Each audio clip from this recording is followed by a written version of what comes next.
हे करा, घरी जा, पहिले हातपाय धुवून स्वच्छ धुवा आणि दासबोध उघडून वाचायला सुरुवात करा. एकदा दासबोध उघडून वाचायला सुरुवात केली, मूर्ख लक्षण विरूपण नावाचा समास त्यामध्ये आहे. एकदा तो वाचला की नेमकं आपण कुठे आहोत ते कळतं. जगातली एकही व्यक्ती याचा अर्थ प्रवृत्ती समर्थांनी सोडलेली नाही. सर्वांच्या प्रकृतीचा प्रवृत्तीचा अभ्यास करून सर्व जगाला मार्गदर्शन होईल. आणि तेही समर्थांच्या भाषेत बोलायचं झालं तर रोकड्या भाषेत सहज कळणाऱ्या रोख शब्दात समर्थांनी दिलेलं ते समर्थ रामदास. अहो त्या दासबोधामध्ये एक गोष्ट कितीतरी वेळ समर्थांना काय उद्योग नव्हता, समर्थांना कार्य भरपूर होतं, पण समर्थांच्या लक्षात आलं, समर्थांनी ध्यानी आणलं की हा आपला मराठी समाज आहे ना, हा मराठी समाज याला शिकवायला फार वेळ लागतो. बाकीचे जे उत्तर हिंदुस्थानातले मध्य प्रांतातले कुणी रागू नका, तुमचं कौतुकच करतोय मी. दक्षिण भारतातले पूर्व भारतातले या थोडं शिकवलं तरी ते विद्वानापेक्षा विद्वान अग्रणी ठरतात. पण मराठी मनुष्य असा आहे, आज भांबावलेला आहे, त्याला प्रपंच करता येईल का परमार्थ टिकेल याची चिंता पडलेली. श्रीहरी श्रीहरी श्रीहरी म्हणा हे सांगितल्यानंतर तो म्हणे नाही असं नाही, पण श्रीहरी श्रीहरी म्हणताना तव्यावर भाकरी नाहीये हे त्याच्या डोळ्यासमोर.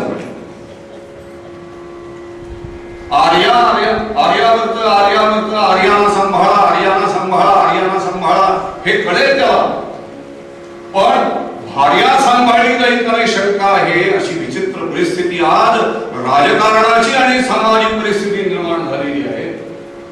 तेव्हा या भांबावलेल्या मराठी माणसाला एक गोष्ट 10 वेळा नाही 100 वेळा सांगितल्याशिवाय पटणार नाही, तो आचरण करणार नाही. म्हणून समर्थ एक गोष्ट शेकडो वेळा सांगतायत. जय जय रघुवीर. तेव्हा असे हे समर्थ रामदास श्रीरामाची उपासना करणारे. आणखीन आठवते म्हणून बोलतो. 2 उपास्य दैवत समर्थ रामदास स्वामींनी आपल्याला दिली. एक भगवान जानकीपती, अयोध्यापती भगवान श्रीराम, आणि दुसरं दैवत हनुमान. असं आहे, हनुमंताचं मंदिर असेल तर तिथे रामाची मूर्ती असलीच पाहिजे अशी अट नाही, पण रामाचं मंदिर जर असेल तर तिथे हनुमानजी पाहिजेतच. जय जय रघुवीर. एक हनुमान आणि दुसरे श्रीराम, ही 2 दैवत आम्हाला दिली. समर्थाने किती बारकाईने विचार केला असावा, किती मे प्रतिभा दिली, मला वाटतं ते मी सांगतो. समर्थांनी किती बारकाईने विचार केला असेल. या दोघांमध्ये राजा कोण आहे तर रघुपती, राजा आहे रघुपती, आणि दास कोण आहे हनुमान. समर्थांनी जणू सुचवलं की तुम्हाला राजा व्हायचं असेल, म्हणजे एखाद्या क्षेत्रातलं श्रेष्ठत्व अंगी बाळगून घ्यायचं असेल, श्रेष्ठ व्हायचं असेल तर कसे वागा, श्रीरामाप्रमाणे वागा. आणि श्रेष्ठत्व संपादन करणं मला अशक्य आहे, पण मला त्या क्षेत्रामध्ये राहायचं आहे. मग काय करा तर तिथे कार्य करत राहा त्या क्षेत्राचं. पण मग ते कार्य कसं कराल, हनुमंताचं. महारुद्र हनुमान एकनिष्ठता, एकाग्रता सगळं आहे ते हनुमंताकडनं शिकायला मिळतं. आणि प्रभू राजारामाचे गुण तर अवर्णनीय. ही 2 दैवत सर्व भारताला समर्थांनी दिली.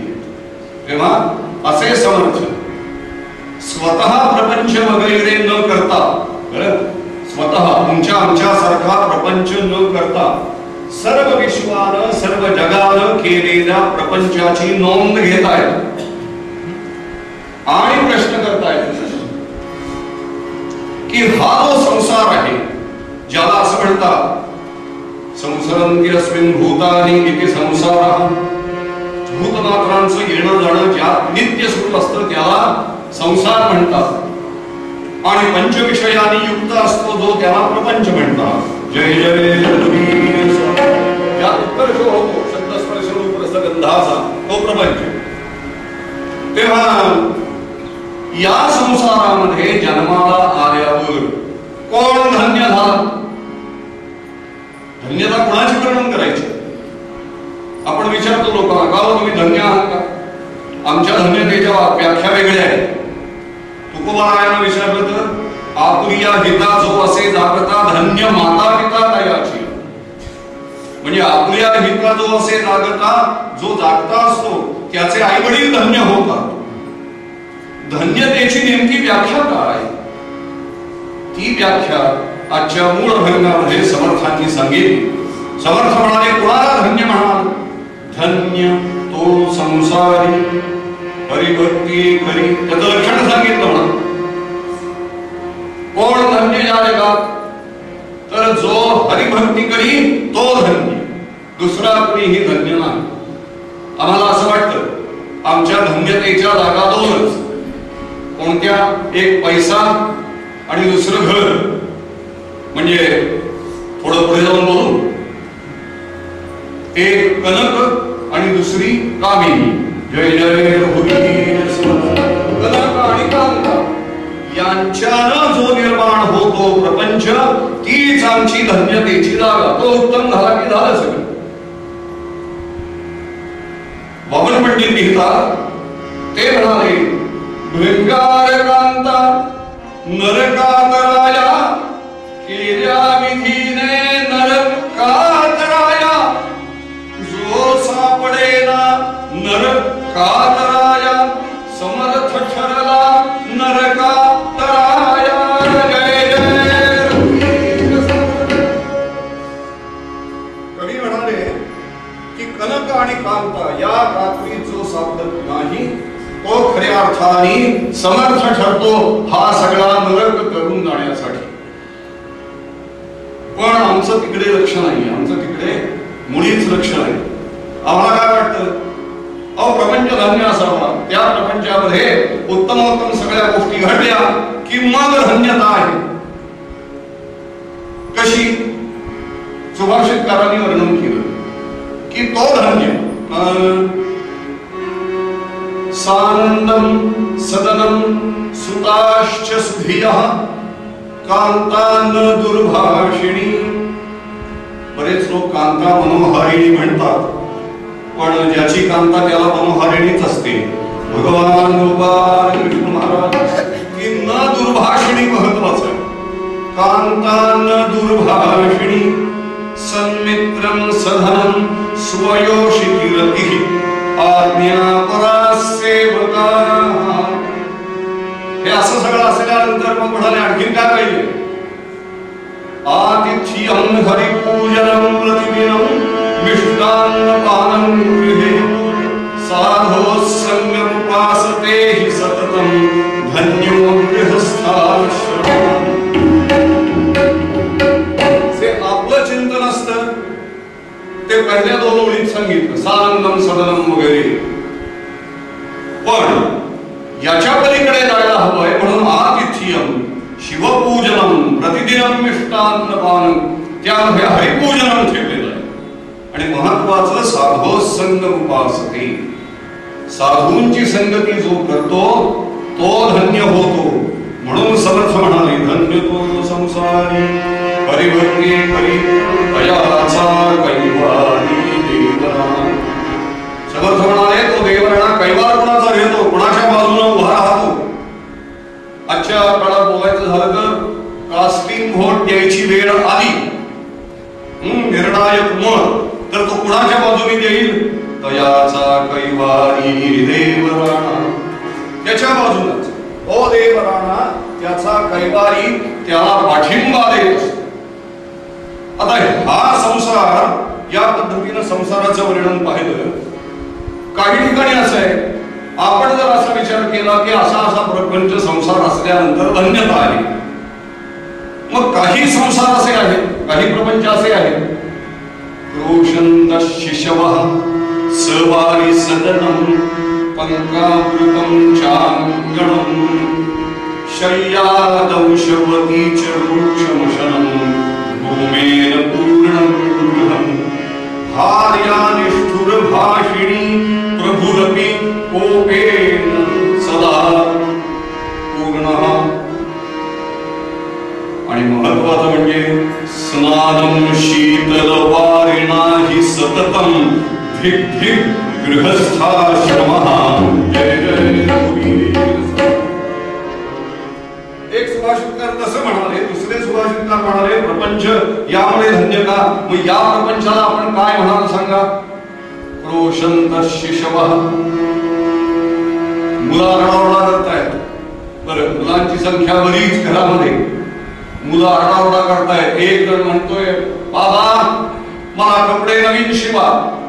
त्या मुलाचं रड होतंय ना होतंय तेवढ्यात दुसरं पोरगं पुढे येतंय. ते म्हणते बाबा मला खाऊ द्या काहीतरी, मला चॉकलेट द्या, मला बिस्किट द्या, मला गोळी द्या, मला कॅडबरी द्या, असं मागतो. लोक टीका करतात की आजकालची मुलं जरा फार वाह्यात आहेत. वाह्यात आहे का बरं. ती म्हणाले चॉकलेट मागतात, कॅडबरी मागतात, बिस्किट मागतात, गोळ्या मागतात, असं सगळं बाजारात दिसणार खाऊ आहे तो मागतात.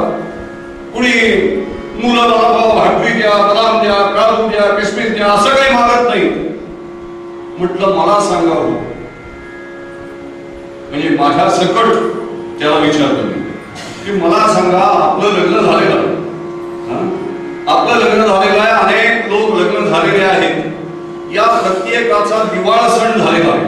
तुमचा सगळ्यांचा झालाय का नाही. हो म्हणा नसला. जय जय दिवाळ सण. कायम होळी असते घरी ते सोडा, पण सासूरवाडी दिवाळी असते. पण दिवाळ सण झालाय. एक तरी जावई असा जन्माला आलाय का मला सांगा. एक तरी जावई असा आहे का. आत्मपरीक्षण करूया की रुसलाय. अहो म्हणाले कितीतरी जावई, आम्ही सगळे रुसलो, आम्ही सगळे रागावलो का.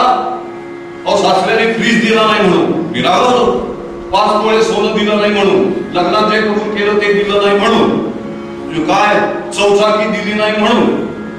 अहो काय सांगावा, अक्कल नाही. ढकल गाडी चालवायची म्हणून चौचाकी चालवायची.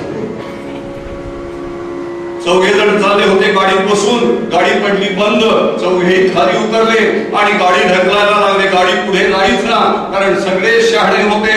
दोघं जण पुढे ढकलत होते, दोघं मागं ढकलत होते. हे धन्यतेचं लक्षण आहे.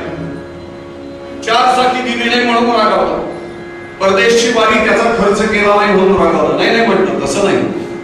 असा कुणी जावई आहे की जो रागावलाय, रुसलाय की मला या दिवाळ सणाला माझ्या सासऱ्याने दासबोध नाही दिला, ज्ञानेश्वरी नाही दिली, जगद्गुरु शंकराचार्यांचा एखादा ग्रंथ दिला नाही, हिंदुत्वाचे पाठ असणारं पुस्तक दिलं नाही, मला तुळशीची माळ दिली नाही, मला जपमाळ दिली नाही, मला बसायला आसन दिलं नाही, पळी पंचपात्री दिली नाही, म्हणून रागावलेला जावई जर असेल तर कुणीही हात वर करावा. जय जय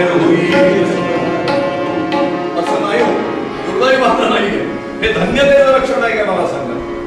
मग एक काळ असा येतो आयुष्यामध्ये की ज्या वेळेला करून करून भागले,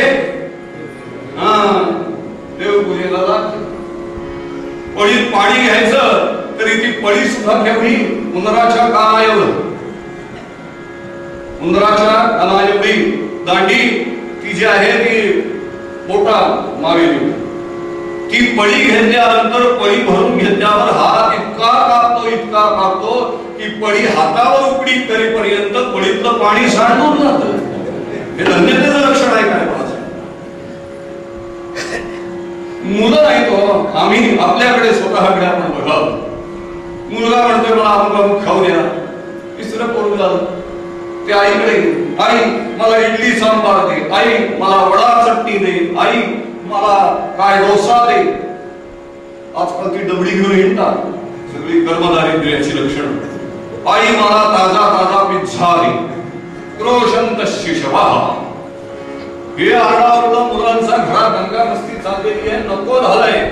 शांतता म्हणून नाही. क्रोशंत शिशवः सवारी सदनम. धडपडा नाही. पाणी सांडलेलं आहे, काही सांडणं बंद होतीये. सगळं बाजार भरल्यासारखं आहे. सवारी सदनम पंकावृतम चांगणम. इतकं पाणी घरामध्ये सांडलंय की काय सांगा बरं. सगळेच शिशु असल्यामुळे नामाचा परिणाम होतो. मंगलमूर्ती. तरी त्यावर पाट ठेवलेले आहेत पलीकडे जाण्यासाठी. पण ते पाट असे लाईनी कुणी आलं जर घरामध्ये तर बसा म्हणावं पाटावरती. असे ओळीनी तरी आहेत का? नाही हो. एक पाट इकडे, एक पाट इकडे, एक पाट इकडे, एक पाट इकडे, मध्ये ते पोरग नाचतंय. आता अशा स्थितीमध्ये पाहुण्यावर म्हणावं बसा म्हणून पाहुणा काय म्हणणार? आम्ही काय उदर शांत करायची का? जय जय रोशंत शिशवः सवारी सतरम पंकावृतम चांगणम. अंगणामध्ये चिखल झालेला आहे. बरं म्हणाले हे अंगणातलं वगैरे राहू दे उभा, जरा घरात जाऊ दे. शय्या दंशवती. जी शय्या आहे, मंचक आहे, झोपण्याची जागा आहे, बसण्याची जागा आहे, तिथे दास आहेत, उंदीर आहेत, झुरळ आहे, माशा आहे, चिरड आहे. शय्या दंशवती. बरं म्हणाले एकदा या कुशीवर झोपावं तर 5व्या मिनिटाला या कुशीवर. एकदा इकडे डोकं करावं तर एकदा तिकडे डोकं करावं. तेव्हा काय करावं काही कळेना. बुवा गेले एका गावामध्ये. त्यांना उजव्या कुशीवर काही झोपता येईना, डाव्या कुशीवर झोप लागेना. म्हणाले आपण असं करू, जरा डोकं बदलून. डोकं बदलून म्हणजे डोक्याची जागा, दिशा बदलून. म्हणून विचार केला. पण म्हणाले इकडे दक्षिण आहे, इकडे पाय करावे तर देव आहे. मुलाला विचारलं बाबा इकडे पाय केले तर देव आहे, तिकडे पाय केले तर दक्षिण आहे, मी कसं झोपावं? मुलगा ही हुशार होता. तो म्हणाला एक करा, खाली डोकं वर पाय. एवढा एकच प्रकार आहे, एवढा एकच प्रकार राहिलेला. शय्या दंशवतीच वृक्षमशनम. तिखट आंबट खारट तुरट असंच भोजन. आपण रस्त्याला पहा, मिठाईचं दुकान आहे आणि मिठाईच्या दुकानाच्या पुढच्या बाजूला भज्याची गाडी आहे, वड्याची गाडी आहे. त्या गाडीवर गर्दी जास्त का मिठाईच्या दुकानात गर्दी जास्त? बरं मिठाईच्या दुकानात जरी गेले तरी तिथे गोड पदार्थ मागणारे लोक जास्त आहेत का समोसा आणि तुमचं काय डोसा विसरले का? डोसा नाही काय म्हणतात, कचोरी मागणारे लोक जास्त आहेत. काय चोरी आहे कचोरी मागण्यात, पण मागतात हो. काय करतात? स्थिती अशी वृक्षमशनम. आणखीन काय? धूमेन पूर्णं गृहम्. पूर्वीच्या काळी चुली असत म्हणून सुभाषितकार म्हणाले अहो त्या चुलीतली लाकडं ही ओली, अर्धी कच्ची ओली. सगळ्या घरात धूर भरलेला आहे. म्हणजे वैश्वदेव नाही गेला तरी चालेल, धूर झाला म्हणजे पुष्कळ झालं. रोज म्हणाले आमच्याकडे यज्ञ असतो. कुठे करता? चुलीत गेला यज्ञ तो. मंगलमूर्ती. सगळीकडे धूर आहे. याच्यापेक्षा ठीक आहे म्हणाले एखाद्या वेळेला मान काय परिस्थिती अशी असू शकते, माणसं तरी बोलायचं काम नाही. भार्या निष्ठुर भाषिणी प्रभुरन कोपेन पूर्ण सदा.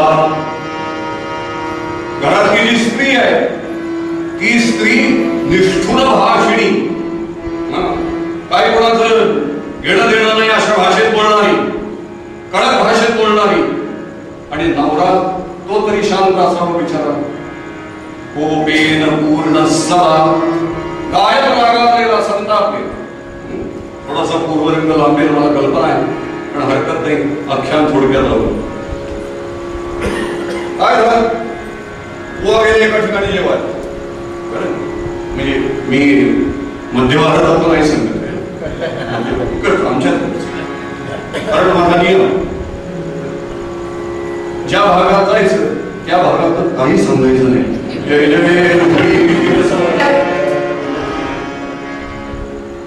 दोन गोष्टी आहेत. एक म्हणजे चांगलं सांगितलं तर लोक पूजा करायला लागतात, मग ती महाराजगिरी वाढते, ते नको.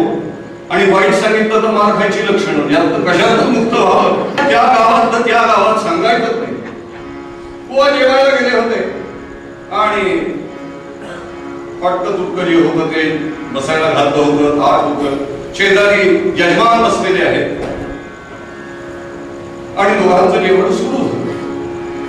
आता बुवाला माहिती नव्हतं की भार्या निष्ठुर भाषणी आहे आणि हा कायम चिडणार आहे. पण तिला आपल्या नवऱ्याशी निष्ठुर भाषण करता येत नव्हतं, कारण बुवा होते. आणि याला बायकोवर डायरेक्टली चिडता येत नव्हतं, एकदम सरळ सरळ चिडता येत नव्हतं, कारण मध्ये बुवा होते. आता काय सांगावं, आमची नेहमीची अवस्था, इकडे पेटी तिकडे तबला, या दोघांच्या मध्ये बुवा दबला. पण जेवायला बोलवून दबल्यानंतर कसं व्हायचं हो मला सांगा. जेवण सुरू झालं तेवढ्यात तो नवरा म्हणतोय, काय बुवा काय बुवा, काय आमटीत मीठ घालायची पद्धत आहे का नाही. बुवा विचार करायला लागले, मी काय केलं. बुवा म्हणाले, तेवढ्यात आवाज आला, काय बुवा मीठ आणण्याची अक्कल आहे का आपल्याला. बुवा म्हणाले, हे काय. पुढे एवढी तिखट आमटी करायची काय बुवा, का नुसतं आमटीचा भुरका मारायचा, लोटाभर पाणी लुटायचं, पोटातून पोट भरायचं, असं आहे का काय बुवा. बुवा त्यांच्या तोंडाकडे बघत तोपर्यंत तिखट शब्द येईल. अहो तिखट जरा कमी करायला गुळाची चव आहे का गाढवाला बुवा. बुवा विचार करायला लागले, इकडनं येणारी गाडी बुवांच्या थ्रू जाते, तिकडनं येणारी गाडी बुवांच्या थ्रू जाते. काय भानगड काय काय कळेना. बरं बुवाने महाराष्ट्र आणि मध्य भारत अनेक वेळा प्रवास केलेला असल्यामुळे बुवा म्हणाले, माझी दौंड स्टेशन सारखी अवस्था झाली आहे.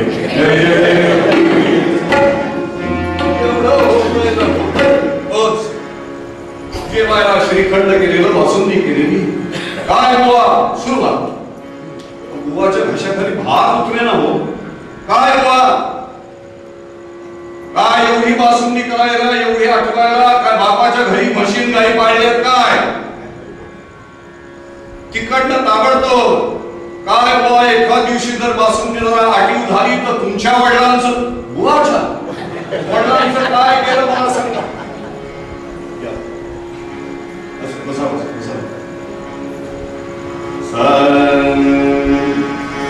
राजाधिराज रामचंद्र महाराज की जय, महारुद्र हनुमान की जय, देवर्षि नारद महाराज की जय, बोला भगवती जगदंबा माता की जय. पुण्याच्या हरिदास हरिभक्तीपरायण सौ रोहिणीताई जोशी हे वाईकर मठात कीर्तन आलेले दत्तमध्ये. बरं योग असा आहे, थोडंसं विषयांतर होत आहे मला कळलं नाही. पहिल्यापासून मी विचार करतो की काय आज योग आहे.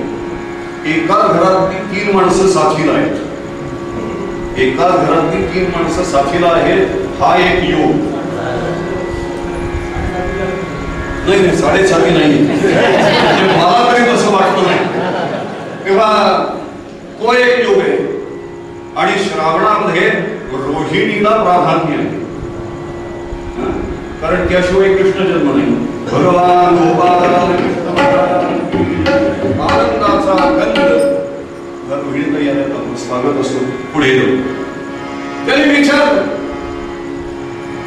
अहो दूध म्या काढलया, बासुंदी म्या केली, साखर मी घातली त्यामध्ये, तुम्हाला काय होत आहे, तुमचं काय जात आहे. बासुंदीचा द्रोण पुढचा आटोपतोय ना आटोपतोय, तो श्रीखंडाचा बाऊल पुढे आला. वा, काचेच्या वस्तू फोडायच्यात काय बुवा, काचेच्या वस्तू फोडायच्यात काय बुवा. अहो श्रीखंड किती आंबट केलाय, साखर नाही घातली का. लगेच तिकडनं बुवा लक्षात घ्या, साखर गेले 4 दिवस घरामध्ये शंख करती ओरडतीये तरी आणलेली नाही बुवा तुम्ही. बुवानं काय करायचं? भार्या निष्ठुर भाषिणी प्रभुरवी कोपेन पूर्ण सदा. एवढं होतंय चाललंय तेवढ्या तिकडनं आवाज आला. लक्षात ठेवा बुवा, बाकी तुम्ही अजून इथलं काही बघितलं नाही. आज चुलीमध्ये 2 लाकडं जळत्यात तेवढी बघून ठेवा बुवा. बुवानं आपोषणाचीच तयारी लावली. एवढ्यात यजमान म्हणाले, अगं काय करायची आहे ती लाकडं? एका लाकडावरती पाणी होते की संपलं. ती म्हणाली, पण दुसरं जळतं लाकड बुवा माझ्या डाव्या हातात आहे, ते टाळक्यात बसलं की मग तुम्हाला सगळी कथा कळेल. बुवाने आपोषण घेतलं. बुवा घरी गेले. भार्या निष्ठुर भाषिणी प्रभुरवी कोपे कोपेन पूर्ण सदा. आणि स्नान शीतल वारिणा हि सततम. गरम पाणी मिळत नाही, होत नाही, म्हणून कायम गार पाण्याने स्नान. अरे अरे अरे अरे म्हणाले, हाही गृहस्थाश्रमच आहे की हो. इथेही पत्नी आहे, इथेही मुलं बाळ आहे, तिथेही अन्नसेवन आहे, इथेही विषय सेवन आहे, सगळं आहे. मग हा गृहस्थाश्रम धन्य का? नाही नाही म्हणाले, धिक धिक गृहस्थाश्रम. मग म्हणाले, हे सगळे प्रपंचन धन अमुक अमुक ही धन्यतेची लक्षणं जी काही आहेत ही एका ठिकाणी असतील, पण कशामुळे तो गृहस्थाश्रम किंवा तो प्रपंच धन्य होईल? सुभाषितकार आणखी एका सुभाषितामध्ये सांगतात. ते म्हणाले, गृहं रत्नागारं गृहं रत्नागारं परम रमणी रम्य गृहिणी तदंगी खेदंती परमोदिताश्चारु शिशवः. सदा जो कोणी नोकर आहे, नोकर वर्ग, तो नोकर वर्ग हात जोडून उभा आहे. सदा भृत्यै सेव्यः परम सुख भोगैक निलयः.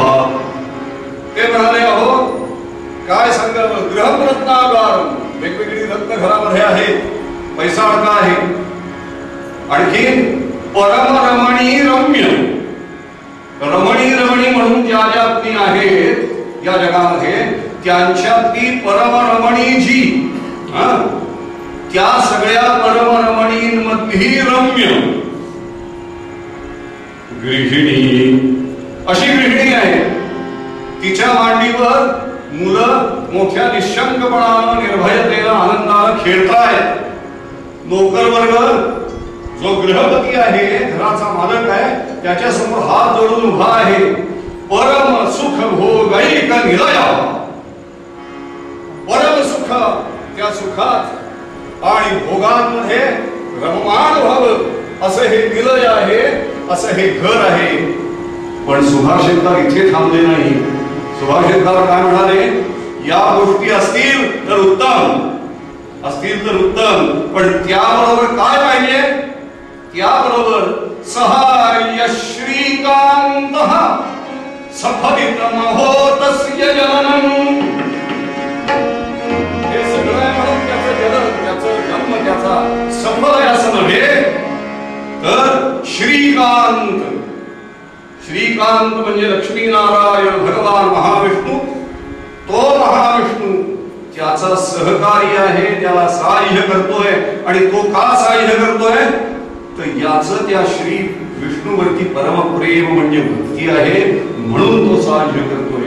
तात्पर्य असं आहे की एवढं सगळं जरी असलं तरी त्याच्यात भक्ती प्रेमयुक्त जर मनुष्य राहिला तरच धन्य तो संसारी. आणखी एक सुभाषित आहे, यदि रामा यदि च रमा यदि तनयो धी विनय यदि तनयो विनय धी गुणो वेदः तनये तनयोत्पत्तिः सुरवर नगरे किमाधिक्यम. काय सुरेख वर्णन सुभाषितकारांचं. ते म्हणाले, यदि रामा यदि च रमा. आपली रामा म्हणजे पत्नी ही साक्षात लक्ष्मी समान असेल तर आणखीन काय, यदि तनयः विनय धी गुणोपेतः.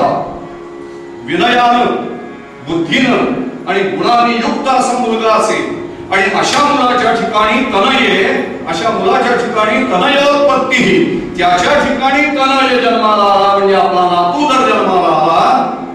सुरवर नगरे किंवा धिक्यम, त्या इंद्राच्या नगरीत काय विशेष ठेवलंय, सगळं इथेच आहे.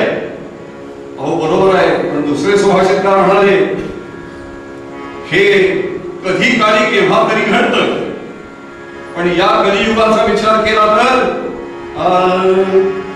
सीदंती संतो विलसन्त्य संतः पुत्राम्रियन्ते जनकश्चिरायुः परेषु मैत्री स्वजनेषु वैरम् पश्यन्तु लोकाः कलिकौतुकानि. हे सगळं आहे बरं, तुम्ही म्हणता त्याप्रमाणे आहे, पण आज चित्र काय दिसतंय? सज्जन असतील मुलं तर ती मागे पडत आहेत आणि असज्जन पुढे येत आहेत. मग आपल्या मुलांचा काय उपयोग आहे? आपल्या मुलांना सुख लावणार आहे? पुत्रान्रियन्ते जनकश्चिरायुः. अहो करती सरती हाताशी आलेली मुलं मृत्युमुखी पडतायत आणि त्याला जन्म देणारा जन्मदाता हा मात्र चिरायू होतोय. हे धन्यतेचं लक्षण आहे. मग म्हणाले तेही नाही. परेषु मैत्री, आपले आपस्वकीय मुलं बाळ वगैरे यांनी काय केलं तर दुसऱ्यांशी मैत्री केली. आज हिंदू समाजाला फार मोठा शाप हा भोगावा लागतोय. हिंदू समाजाला संपूर्ण की परेषु मैत्री. राज्यकर्ता असू दे नाही तर शेजार पादाडी असू दे, तो दाढीवाल्याची दाढी कुरबाडणार किंवा क्रूस वयाचा क्रूस घेऊन हिंदोळा करणार, एवढंच करणार. परेषु मैत्री स्वजनेषु वैरम, स्वजनांशी वैर आहे. मग हे धन्यतेचं लक्षण नाही. पश्यन्तु लोकाः कलिकौतुकानि. हे कलीचं कौतुक बघा कसं आहे. तेव्हा आपण दोन्ही गोष्टी पाहिल्या की उत्तम प्रपंच आहे, सर्वार्थाने समृद्ध आहे आणि तिथे हरिभक्त आहे, तो धन्य. जगद्गुरु शंकराचार्यांचं काय म्हणणं आहे ते बघूया. कारण तत्वज्ञानाच्या या विचाराच्या युनिव्हर्सिटीमध्ये श्रीमद आदि शंकराचार्यांचं मत हे अखेरचं, त्याच्या पलीकडे मत मानायचं नाहीच. आचार्य म्हणाले शरीरं स्वरूपं तथा पाकतत्रं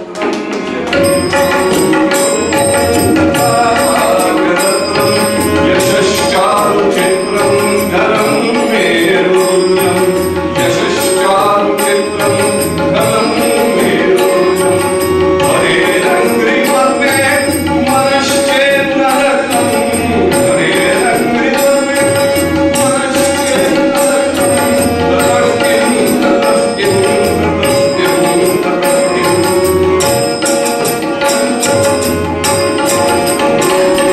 स्वदेशेषु मान्यः विदेशेषु धन्यः कवित्वादि गद्यं सुपद्यं करोति.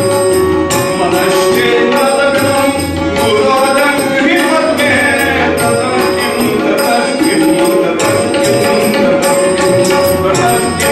ततस्किं ततस्किं ततस्किं. शरीर उत्तम वगैरे अर्थ आपल्याला कळतोयच. अत्यंत सोपं सरळ संस्कृत आचार्यांच्या सर्वच स्तोत्रांमध्ये पाहायला मिळतं, अभ्यासाला मिळतो. फक्त एक प्रश्न आहे की ततस्किं हे 4 वेळा म्हटलंय आचार्यांनी. जय जय रघुवीर. कुणी विद्वान आरोप करतात जगद्गुरु शंकराचार्यांच्या कवित्वावर. ते म्हणतात त्यांच्याकडे शब्द भांडार नव्हतं म्हणून ततस्किं 4 वेळा वापरलं. तसं नाही. त्याचं उत्तर असं आहे शैशव, तारुण्य, शैशव, बालव्य, तारुण्य आणि वार्धक्य या 4 अवस्थांमधून आपल्याला जावंच लागतं. दीर्घायुषी आहेत त्यांच्यासाठी जायलाच लागतं. शरीरं स्वरूपं तथा वगैरे जे आहे आता जे शैशवावस्थेत शरीर स्वरूप असेल ततस्किं. पुढे बाल्यावस्थेमध्ये भरपूर काही प्राप्त केलं जातं ततस्किं. यौवनामध्ये बरंच काही प्राप्त केलं ततच किम, आणि वार्धक्यामध्ये काही प्राप्त केलं ततच किम, त्याच्या पलीकडे काय, त्याच्यापासून काय याचा विचार कर, त्याच्यापासून काहीही नाही.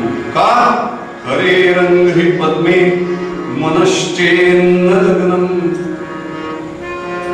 श्रीमदाचार्य लिहितात, हरीच्या चरण कमलाच्या ठिकाणी मन लागलेलं जर नसेल तर मग ते शैशव ही खोल, बाल्य ही खोल, यौवन ही खोल आणि वार्धक्य ही वाया गेलेलं. म्हणून पंत लिहितात काय लाभ, हे सगळे जे विषय आतापर्यंत आपण पाहिले, हे विषय पाहिले आपल्या आयुष्यात, नको असं नाही, सहजता पाहिजे, उत्तम पांडित्य हवं आहे, मुलबाळ हवी आहे, जवळ सोनं नाणं रत्न वगैरे सगळं पाहिजे. तुम्ही म्हणा कशासाठी, श्रावण मासाच्या समाप्तीला अहो जर बुवाला दिलं तर काय आनंद केवढा, तुम्हाला मला दोघां जय जय. साधं महात्म्य नाही, त्याचं साधं महात्म्य नाही. कसं सांगू, सगळ्या पेयामध्ये चांगलं पेय, श्रेष्ठ पेय दूध, त्यातही ते गाईचं असेल तर फारच चांगलं. ते जर चुलीवर उकळलेलं असेल, शेगडीवर म्हणजे गॅसच्या नाही, कोळशाच्या किंवा कोहऱ्यांच्या लाकडाच्या, त्या शेगडीवर जर उकळलेलं असेल तर फारच छान. त्यामध्ये खडीसाखर वाटून घातली असेल तर काय मजा आवडे हो. त्याच्याबरोबर जर थोड आपलं वेलची सोलली आणि ती वेलची कुटून जर त्यामध्ये घातली तर त्याचा स्वाद काही बोलता सोय असतो. त्यामध्ये थोडी केशराची काडी लावली दुधाला तर रंग एकदम उत्तम होतो. उगीच थोडस आपलं जायफळ उगाळलं आणि त्या जायफळाचा एक थेंब त्यामध्ये टाकला तर लज्जत काही अळू नाही. असं उकळलेलं आटवलेलं दूध समाप्तीच्या दिवशी, आता हे सगळं महत्वाचं आहे, समाप्तीच्या दिवशी चांदीच्या भांड्यातनं सोन्याच्या द्रव्यासह श्रावणात आलेल्या बुवाला जर दिलं तर त्याचा मजा आणखीन काही अवघड आहे. तुम्ही देऊन बघा काय मजा येतो. सांगतो अपेक्षा नाही, अपेक्षा नाही. पण कीर्तन करत असताना कीर्तनकाराला वेगळा विनोद करावा लागत नाही. स्वतःची भाषा उत्तम असेल, जर गुरुवरती परमनिष्ठ असेल आणि जे मी बोलतोय ते कुणीही खोडून काढू शकणार नाही असंच बोलतोय मी, ही जर धारणा असेल तर कीर्तनकार सर्व समाजाला एका विशिष्ट उंचीवर नेऊन ठेवतो. तेच कीर्तनकारानं करायचंय, भक्तानं तेच करायचंय. पंत लिहितात, अहो काय सांगतात, दृढतर यत्न करावा, दृढतर यत्न करावा, हरिभक्तीस या मनास लावाया. लक्षपूर्वक ऐकून म्हणजे कळेल. दृढतर यत्न करावा, हरिभक्तीस या मनास लावाया, विषयाच्या अनुषंगे, विषयाच्या अनुषंगे क्रमिला तो याम नासला वाया. जय जय. या मनाला जर वळण लावायचं असेल तर एक करावं, हरिभक्तीकडे जर या मनाला द्यायचं असेल तर महान प्रयत्न करावा लागेल. कसा महान प्रयत्न, जसा आपल्या कुटुंबासाठी, प्रपंचासाठी, समृद्धीसाठी आपण करतो तसा प्रयत्न तिथे करावा लागेल. मन हरिभक्तीकडे वळल्यानंतर मग मात्र फक्त आनंदच आहे, दुसरं काहीही नाही. आणि म्हणून सरळ पंत लिहितात की विषयाच्या अनुषंगे क्रमीला, विषयांबरोबर घालवलेला तो याम नासला वाया, तो याम दिवसातला तो काळ नासला आणि वायाही गेला. म्हणजे उपयोगी नाही, चांगलाही राहिला नाही. मग तो उपयोगी पडावा आणि चांगलाही राहावा असं जर वाटत असेल तर त्यासाठी प्रयत्न करणारा जो आहे तो या जीवनामध्ये धन्य आहे. तयाचा कैवारी देवराम. इथे थांबतो. धन्यत्व संसारी हरी भक्ती करी धन्यत्व संसारी हरी भक्ती